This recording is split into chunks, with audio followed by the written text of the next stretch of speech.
اپنے والدین کے ساتھ ایک چھوٹے سے گاؤں میں رہتا تھا۔ اس کی عمر اس وقت 10 سال تھی۔ کچھ عرصہ پہلے اس خوفناک جن نے اس کے والد کو قتل کر کے ان کی ساری دولت لوٹ لی۔ اب ایاز اور اس کی والدہ اکیلے رہ گئے۔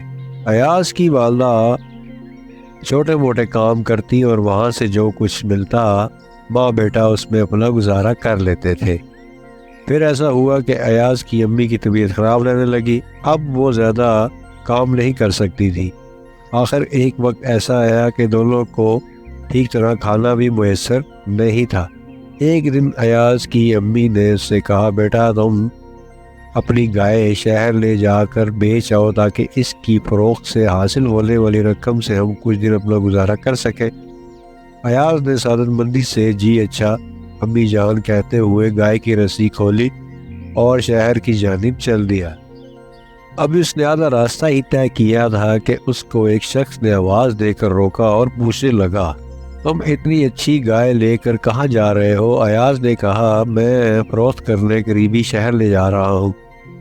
اس اجنبی شخص نے کہا، اگر یہ گائے تم مجھے دے دو تو میں تمہیں اس کے بدلے یہ جادو کے بیج دوں گا۔ ایاز نے انکار کیا تو اجنبی بولا، میں یقین دلاتا ہوں کہ تم گائے کے بدلے جادو کے بیج لے کر بہت فائدے میں رہو گے۔ ایاز نے اس شخص کو گائے کی رسی پکڑاتے ہوئے جادو کے بیج اپنی مٹھی میں دبا لیے اور گھر کی طرف بھاگ کھڑا ہوا۔ گھر کے دروازے پر پہنچ کر اس نے اپنی امی کو زور زور سے آوازیں دینی شروع کر دی۔ اس کی امی نے کمرے سے باہر آتے ہوئے پوچھا، تم نے اتنی جلدی گائے فروخت کر کے آئے ہو؟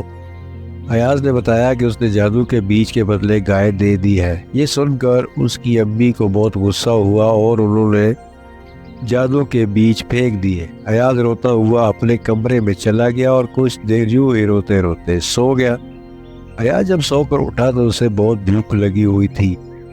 اچانک اس کی نظر باہر پڑ گئی تو یہ دیکھ کر وہ حیران رہ گیا کہ کمرے کی دیوار کے ساتھ ایک انتہائی خوبصورت بیل اگی ہوئی تھی۔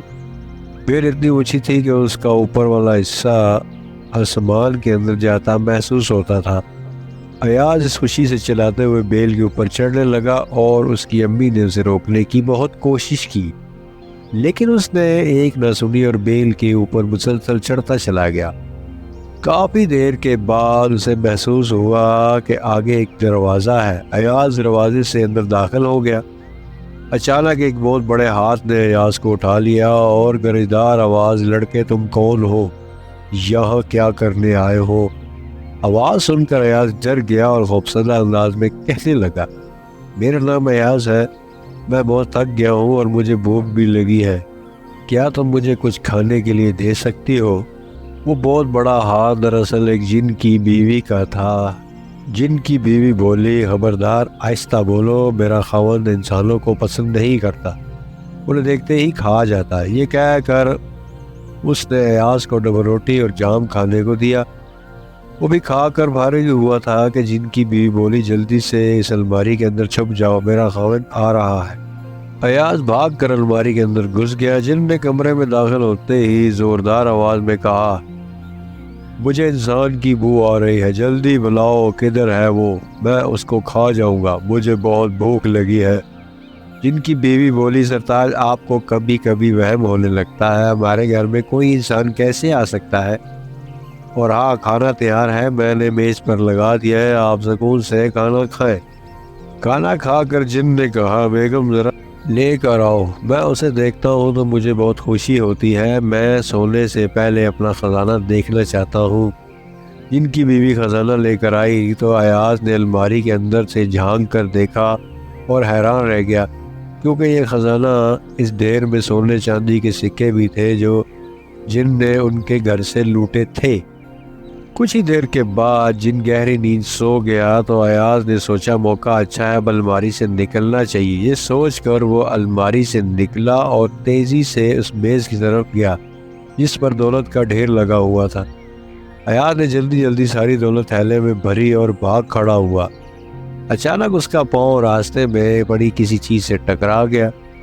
کھٹکنے کی آواز سن کر جن کی بیوی نے اسے دیکھ لیا اور آواز دی، او لڑکے ٹھہر، یہ دولت کہاں لے جا رہا ہے؟ بیوی کی آواز سن کر جن بھی جاگ گیا اور لڑکے کے پیچھے بھاگنے لگا۔ اب ایاز تیزی سے بھاگتے ہوئے بیل تک آیا اور نیچے اترنے لگا۔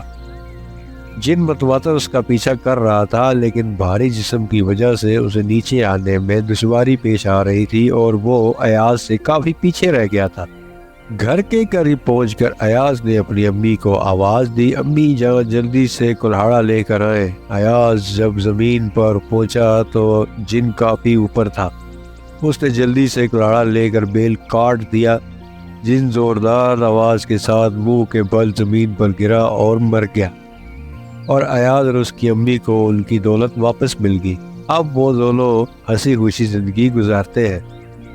جی تو پیارے بچوں، یہ تھی آج کی کہانی۔ امید ہے آپ کو پسند آئی ہوگی۔ ویڈیو کو لائک، شیئر اور چینل کو سبسکرائب کرنا مت بھولیے گا۔ ملتے ہیں نیکسٹ ویڈیو میں۔ اللہ حافظ۔